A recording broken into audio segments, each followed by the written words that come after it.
पुरी अर्थात लखनऊ में बन रहे लक्ष्मण जी के भव्य और दिव्य मंदिर निर्माण के सूत्रधार पंडित धीरेन्द्र वशिष्ठ जी महाराज, जो कि लक्ष्मण पीठ सेवा न्यास के पीठाधीश्वर हैं, आज हम उनसे जानेंगे कि उन्होंने यह संकल्प कब और कैसे लिया और इसका उद्देश्य क्या है।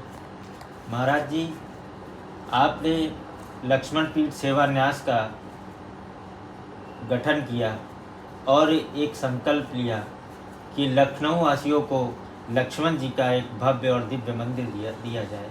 यह संकल्प क्या है और यह कब पूरा होगा, यह हम आपसे जानना चाहते हैं। नमो लक्ष्मणाय, नमो राघवाय। मैं पंडित धीरेन्द्र वशिष्ठ आप सभी को प्रणाम करता हूँ। 2017 में जगत गुरु रामानंदाचार्य स्वामी श्री रामभद्राचार्य जी महाराज, मेरे पूज्य गुरुदेव भगवान ने उत्तर प्रदेश के मुख्यमंत्री को आदेश दिया था कि आप लखनऊ में लक्ष्मण जी का मंदिर और अयोध्या में राम मंदिर बनाइए। 18 में यहाँ की मेयर भाटिया जी से मेरी व्यक्ति मीटिंग कराई थी कि लखनऊ भगवान लक्ष्मण जी की नगरी है, परंतु यहाँ पे लक्ष्मण जी का मंदिर नहीं है। भाटिया जी ने भी कुछ नहीं किया। 19 में दास ने अपने गुरु की इच्छा पूर्ति हेतु अपना संपूर्ण जीवन लखनऊ में लक्ष्मण जी का मंदिर बने इस हेतु समर्पित कर दिया। 19 में जीवन समर्पित हुआ कि लखनऊ लक्ष्मण जी की नगरी है और यहाँ पे लक्ष्मण जी का मंदिर नहीं है। 55 लाख की आबादी है। ये लखनऊ वासियों के शर्म की बात है। मेरा बचपन लखनऊ में पला है, मेरा भी जीवन लखनऊ में रहा है, मेरी शिक्षा लखनऊ में हुई है, लखनऊ मेरी कर्मभूमि है। तो लखनऊ के भगवान लक्ष्मण जी माता उर्मिला के संग विराजमान हों, इस संकल्प को दास ने 2019 में लिया और 2020 में श्री लक्ष्मण पीठ सेवा न्यास का गठन किया। यह शुद्ध रूप से आध्यात्मिक पीठ है और 2021 में 12 अक्टूबर को भूमि क्रय किया और 12 मई 2022 को लक्ष्मण जी के मंदिर निर्माण हेतु भूमि पूजन किया और इस वर्ष 12 मई 2023 को बाउंड्री वाल करा करके वहाँ पे निर्माण सामग्री गिरा करके और आने वाले 31 मई को लक्ष्मण जी का मंदिर निर्माण प्रारंभ करने जा रहे हैं। आपने पूछा उद्देश्य क्या है? उद्देश्य यह है कि जब हम कुछ भी संकल्प करते हैं तो स्थान देवताभ्यो नमः कहते हैं, लेकिन दुर्भाग्य है कि 14वें त्रेता से ये नगरी है और वर्तमान में इसको नवाब और कबाब की नगरी कहा जाता है। ये सनातनियों के लिए शर्म का विषय है। कोई सोच ही नहीं रहा है, सब खा रहे हैं, कमा रहे हैं और मर जा रहे हैं। नहीं साहब, ये हमारा उत्तरदायित्व है कि हम अपने भगवान का पूजन करें, वंदन करें, अर्चन करें। लखनऊ 14वें त्रेता की नगरी, आदि माँ गोमती के पावन तट पर भगवान लक्ष्मण जी के द्वारा बनाई गई महानगरी सनातनियों की नगरी है और ये नवाब कबाब नगरी होगी? नहीं, नवाब और कबाब की नगरी से मुक्ति दिलाने के लिए और लखनऊ की पुनः इसकी आध्यात्मिक पहचान लक्ष्मणपुरी के रूप में हो, इस हेतु लक्ष्मण जी का यहाँ पे अवतरित होना अति आवश्यक है। लक्ष्मण जी माता उर्मिला से अवतरित होंगे और तब संभवतः लखनऊ के लोगों को विश्वास हो कि हमारी पावन नगरी नवाब कबाब की नगरी नहीं है, लक्ष्मणपुर नगरी है। इस हेतु लक्ष्मण जी का मंदिर। महाराज जी, इस नगरी को दोबारा हम लोग जब पुनः यह लक्ष्मणपुरी के रूप में जानेंगे तो यह कैसे संभव हो पाएगा? कैसे आप इसका इस संकल्प को पूरा करेंगे? बहुत ही उचित प्रश्न आपने पूछा। किसी नेता के द्वारा, किसी बहुत बड़े औद्योगिक जगत व्यक्ति द्वारा बनाया जाएगा तो नहीं जाना जाएगा, लेकिन जब एक संत परंपरा से पूरे भारतवर्ष में लक्ष्मणपुरी के नाम पे इसका प्रसार करेगा तो यह ऑटोमेटिकली हो जाएगा।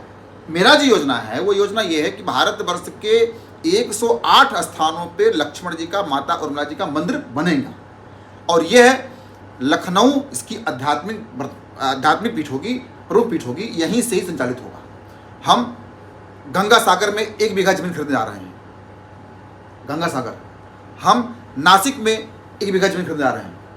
हम जहाँ जहाँ भगवान राम के साथ लक्ष्मण जी गए और भगवान की सेवा किया, उन समस्त स्थानों पर प्रयास करेंगे कि 108 स्थानों पर लक्ष्मण जी का, उर्मिला जी का इंडिपेंडेंट मंदिर बने और इसका केंद्र बिंदु लक्ष्मणपुरी हो। संत जो चाहे सो कर सकता है। परंपरा में शक्ति होती है जो हमें आजीवन पालन करने पर बाध्य कर देती है। भारत सरकार नियम बनाए कि शायद टूट जाए, लेकिन जो संत परंपरा में चल पड़ता है तो चलता रहता है। तो विधान ऐसा बना कर रखा गया है कि लखनऊ आध्यात्मिक नगरी होगी। लखनऊ उतनी पवित्र है जितना काशी, मथुरा, वृंदावन है।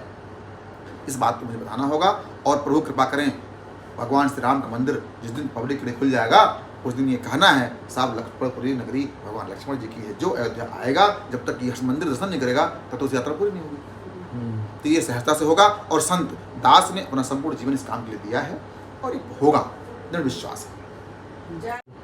महाराज जी, संत समाज ने समाज को बहुत कुछ दिया है, और कोई गौ सेवा के रूप में और कोई अनाथालय के रूप में हर तरीके से लोगों ने जो है अपने अपने तरीके से लोगों की सेवा की है। क्या आपके द्वारा भी मैं समझ संगठन? गया, हाँ मैं समझ गया आपके प्रश्न को, मैं समझ गया। हाँ, संत का परिभाषा जानिए पहले। सा मतलब समस्या, अंत मतलब अंत, और सा मतलब समाज। जहां पे समाज की समस्या का अंत हो वही संत है। समाज की विकट समस्या है, हम सनातनियों ने फ्लैट बना लिए तो गौ माता को छोड़ दिया और विधर्मियों ने गौ माता की हत्या करके काट के खा लिया। संतों को समझ में आया कि मेरी गौ माता मारी जा रही है, तो संतों ने गौ सेवा प्रारंभ किया। आज भारत में लाखों संत महात्मा ऐसे हैं 2000, 4000, 20,000, 50,000 गौ माता का पालन करते हैं। बीच में समाज में एक और पाप हुआ, महापाप हुआ कि लोगों ने अवैध संबंध स्थापित करके बालक बालिका पैदा करके नाले किनारे फेंक दिया।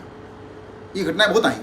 तो हमारी एक दीदी हैं शादी तंभरा जी, उन्होंने वात्सल्य ग्राम बनाया और लगभग 2800 बच्चे बच्चियां ऐसे वो पाल रही हैं। मेरे मन में भाव आया कि मैं लखनऊ वासी हूं, और एक और घटनाक्रम बताऊं मैं आपको।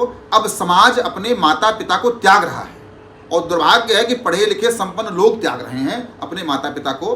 तो मुझे लगता है कि मैं इस पर कार्य करूं तो माता उर्मिला के नाम पर 45 कमरों का माँ उर्मिला सनातन निराश्रित आश्रय, ऐसे माता पिता भाई बहन जो किन्हीं भी कारणों से अकेले हो गए हैं अपने पूरे जीवन में, तो लक्ष्मणपुरी में श्री लक्ष्मणपीठ सेवा न्यास उनके रहने हेतु, उनके भोजन हेतु निःशुल्क व्यवस्था करने हेतु वहाँ पे 45 कमरों का माता उर्मिला जी के नाम पे माँ उर्मिला सनातन निराश्रित केंद्र का भी निर्माण करेगा। तो हम ऐसे माता पिता जिन्होंने अपने बालक को संस्कार नहीं दिया और उसका फल भोग रहे हैं, मनुष्य हैं, मैं संत हूँ, इस समस्या का समाधान हेतु मेरा ये प्रयास होगा ऐसे लोग यहाँ पे आएँ और रहें, उनसे कोई शुल्क नहीं है।